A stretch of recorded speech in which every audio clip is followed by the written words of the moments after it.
Special. Woes of the gods and a new goddess. I'm stumped. What should we do? While Ryoma was praying for the undead in the watchtower, the 9 gods encircled a table, each of them making objects intermittently appear then disappear in their palms. Troubled expressions could be found all around the table. The conversation had plateaued. No one had suggested any tangible solution to their problem. After a long period of stagnation. What, Gain? You got an idea? Tekken asked. No, a message from Meltrise. She wants to talk. Asking where we are, he answered. Oh, okay. His hope dashed. Tekken's eyes found the empty air. The other gods looked disappointed by this, but engaged with the conversation nonetheless. A message from Meltrise? She woke up? Lulutia asked. I thought she'd sleep in for another century, Kufo said. She must be up, and it sounded urgent. Something might have happened. I let her know we're gathered here. She'll show up soon, Gain said. Kiriluil massaged his temples. Fantastic. Another problem on our plate. We don't know that, Willerus pointed out. All of the gods, including Saralipta, Grimp, and Tekken, who did not comment on Meltrise's arrival, all shared the same thought. Why now? My plate's already full. After a few seconds of wishful waiting, a new goddess appeared at the round table. Good morning. What's all this? She sleepily asked. The goddess looked like a little girl with doll-like features down to her blonde hair and blue eyes. She would not have bothered coming to see Gain without good reason, but her expression lacked the weariness present on the other gods' faces.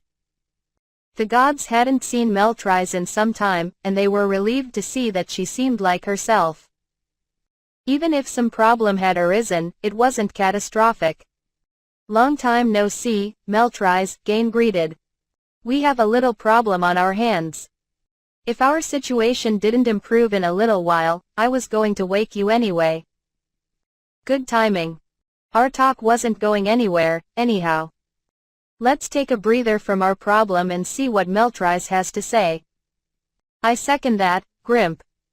I'm tired, Saralipta whined. The other gods showed their agreement too.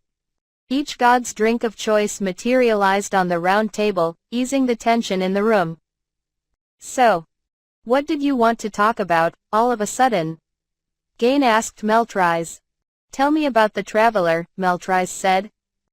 Her directness was not new, but the other gods seemed a little surprised by her interest in Ryoma.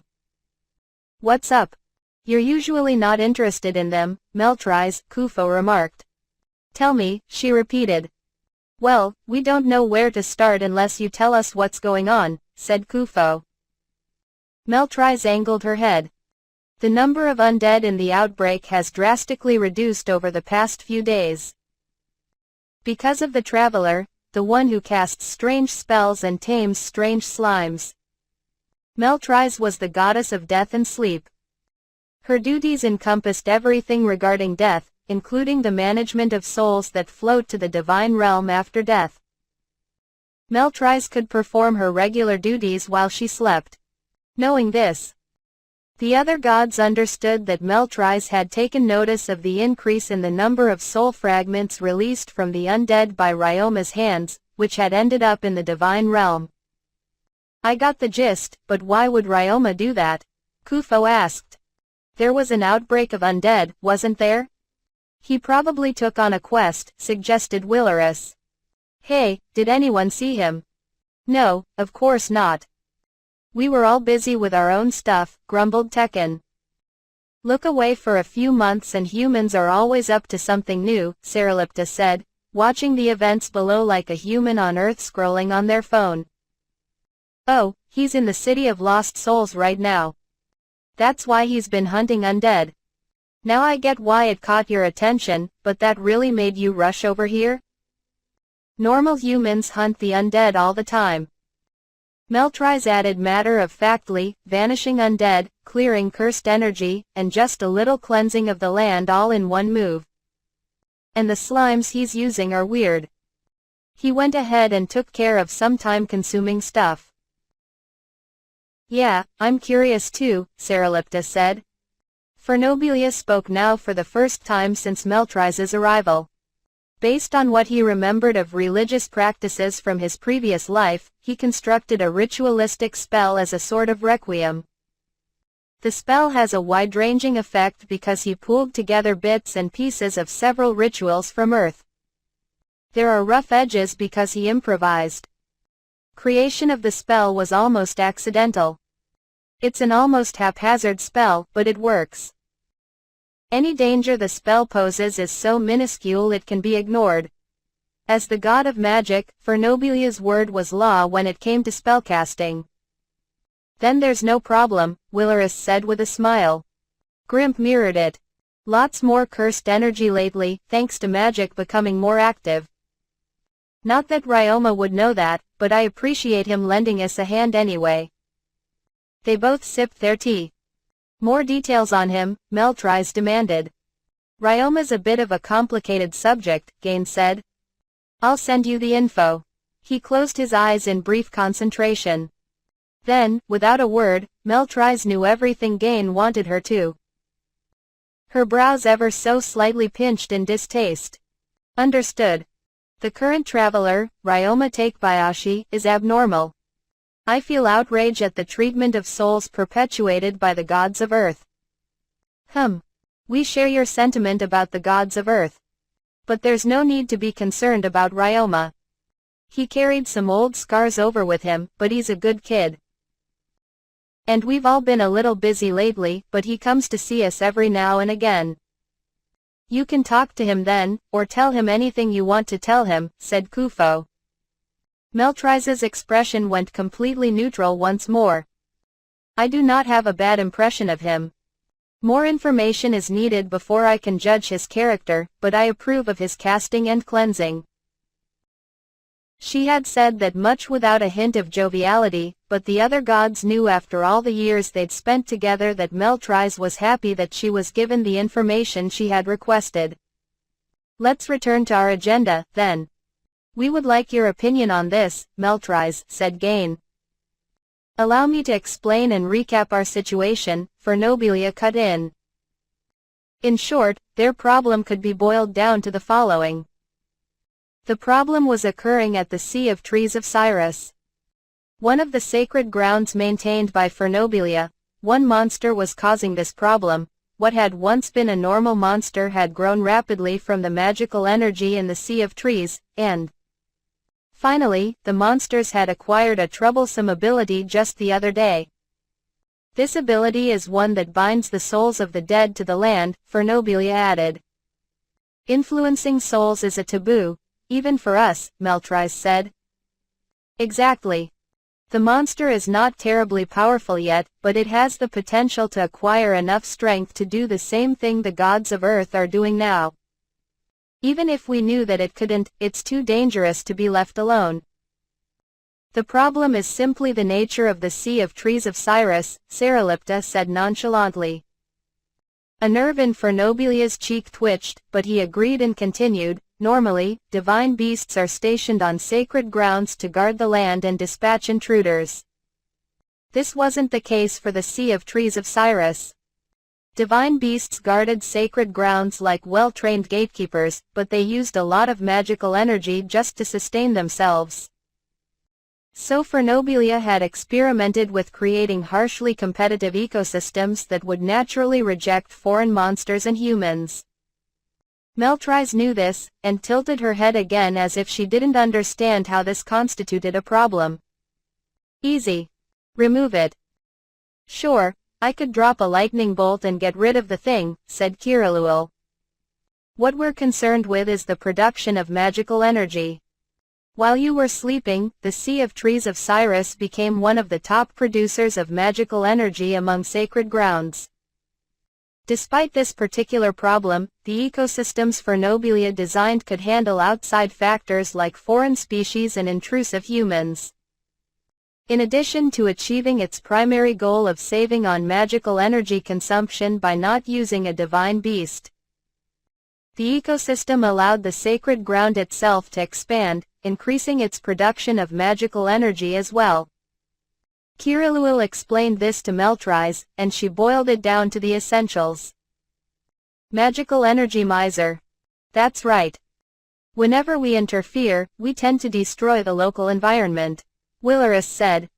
Considering we're barely maintaining the status quo even by striking a bargain with the gods of Earth, we've been hesitant to pull the trigger on this one, Tekken said. Now that they had uncovered the sinister rule of the gods of Earth, the gods of this world wanted nothing to do with them. But they were too desperate to leave their deal behind. Doing so would lead to them eventually fading away, along with the world, the one they watched over, which existed by feeding on magic and magical energy, and everyone in it.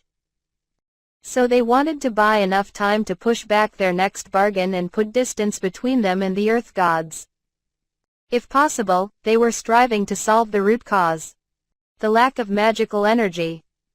And right now, the Sea of Trees was one of the sacred grounds vital to that end. So we've been struggling to come up with a solution, Gain finished. Understood. One question, Meltrise said. What is it? Gain urged. Does Ryoma take Bayashi know? No. The last time we met, we were still investigating the matter. I'm sure he'll call on us at least before he goes to the Sea of Trees. We'll tell him then. Doesn't seem right to tell him without seeing him face to face, said Gain. Out of all places in the Sea of Trees, the monster decided to settle in the ruins of Kurumi village, where Ryoma's headed. He's bound to run into it, Kufo added. Why don't we ask Ryoma to handle the monster? Saralipta casually proposed, earning him ocular daggers from the other gods. I thought the same, Meltrise said. If we get involved, the results will be catastrophic. If Ryoma take Bayashi works alone, the effect on the sacred ground will be minimal either way. Saralipta's suggestion may sound impulsive, but there is reason in it. Fighting this monster will require high combat capability and resistance to mental attacks. Otherwise, the battle will be over before it begins. Ryoma take Bayashi meets these conditions. We can wait to see how he fares. The gods fell silent.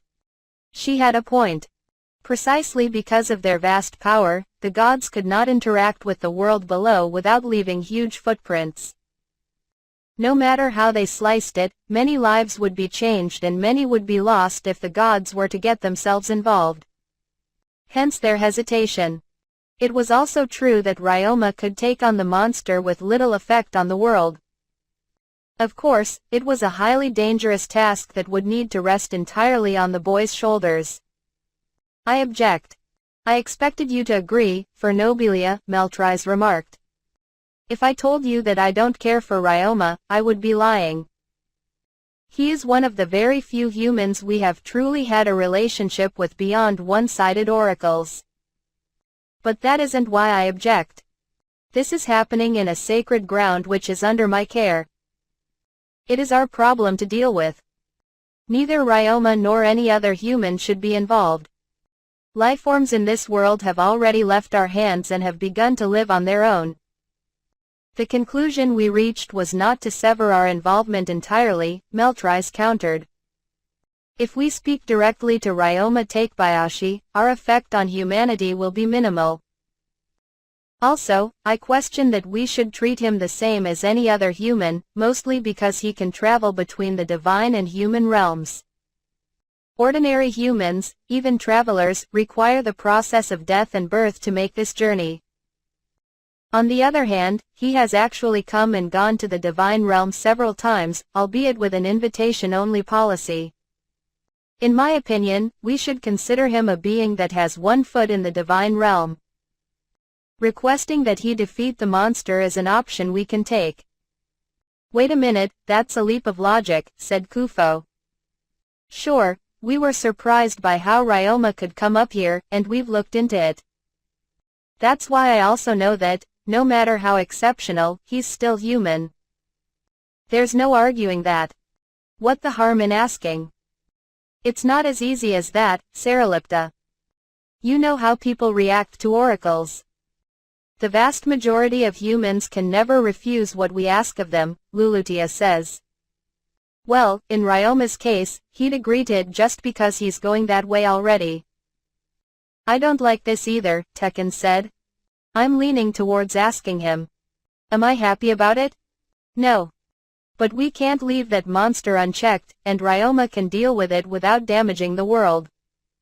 Besides, he's used to facing danger, Kiriluil said. Still, Gain began. The gods debated with increasing passion until their meeting became more like a shouting match. It seemed that it would take the 10 divine beings a while longer before they reached a conclusion.